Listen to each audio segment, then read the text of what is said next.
Have you ever heard about a guy who could diagnose illnesses, see the future, and even describe your past lives, all while he was sound asleep? Well, today we are diving deep into the unbelievably strange and fascinating world of Edgar Cayce, better known as the Sleeping Prophet. I mean, seriously, just think about that for a second. What if you could just doze off and tap into some kind of universal Google? What would you even ask? Well, for Edgar Cayce, this wasn't just a hypothetical question. It was, believe it or not, his reality. So let's get into how this pretty ordinary farm boy became one of the most documented and debated psychics in all of history. All right, so first up, the sleeping prophet himself. Who was this guy? You might be picturing some kind of mysterious guru, but his story starts in a place that's about as normal as it gets. Edgar Cayce was born way back in 1877 in rural Kentucky. By all accounts, he was just a normal, super religious kid, except for one thing. He had this weird talent. Apparently, he could learn the contents of any school book just by putting it under his pillow and sleeping on it. I mean, can you imagine? That right there was the very first clue that something different was going on inside his head. But the real catalyst, the moment everything changed, happened when he was 21. A bizarre throat paralysis hit him out of nowhere, and he completely lost his voice. Doctors had no clue what to do, so Cayce, out of desperation, decided to try something radical. He put himself into a hypnotic trance, and while he was asleep, he diagnosed his own problem, a psychological block, and even prescribed the cure. And you know what? It worked. His voice came back, and with it, his life's true calling was unlocked. So that healing basically opened a door in his mind. But how did it actually work? I mean, what was the process here? Let's get into the mechanics of what came to be known as his readings. Okay, get this. For the next 4 decades, Cayce gave over 14,000 of these trance sessions. That's not a typo, 14,000. And every single one was carefully written down word for word by his secretary while he was completely out of it. This massive library of documents is what makes up his entire legacy. Now, you might think he was just doing fortune-telling and talking about Atlantis all day, right? But look at this breakdown. It's actually pretty shocking. The vast majority of his work, we're talking nearly 10,000 readings, was all about health, diagnosing diseases and recommending treatments, often for people who doctors had completely given up on. And here's where it gets even weirder. When Cayce was awake, he claimed he had absolutely no memory of anything he said. Zero. He'd just lie down, go into the sleep state, and the information would just flow. And you know how every single one of those 14,000 sessions ended? With the exact same 2 words. We are through. All right, so let's move on to the actual content of these readings, because out of them came this incredibly detailed and complex spiritual philosophy that honestly has influenced millions of people. Okay, a central piece of Cayce's whole worldview was reincarnation, but this wasn't your typical you were a cat in a past life kind of thing. For Cayce, it was a very specific, purposeful journey. The idea is that we are all souls going through many human lifetimes, and each one is a new chance to learn and grow spiritually.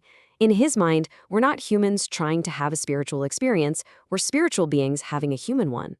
So you have to be asking, where was he getting all this information? Well, Cayce claimed he was tapping into something called the Akashic Records. Think of it like a cosmic cloud server, or a book of life that holds the data for every single soul that has ever existed. Every action, every word, every single thought. It's like the ultimate database of humanity, and Cayce said he knew the password. And that cosmic database is where he got his info on one of his most famous subjects, Atlantis. Oh yeah, he went there. He didn't just say it was real, he described its society as this epic battle between 2 groups. You had the good guys, the sons of the Law of One, who were spiritual and protective. And then you had the bad guys, the sons of Belial, who were all about power and self-gratification. And, well, you can guess who he said was responsible for the island blowing up. This quote really gets to the heart of what Cayce was trying to say about us. What does it mean? Basically, that we're not just little pawns in some big cosmic game. He believed we are tiny parts of God, and because of that, we are literally co-creating our reality with every single thought and every single action.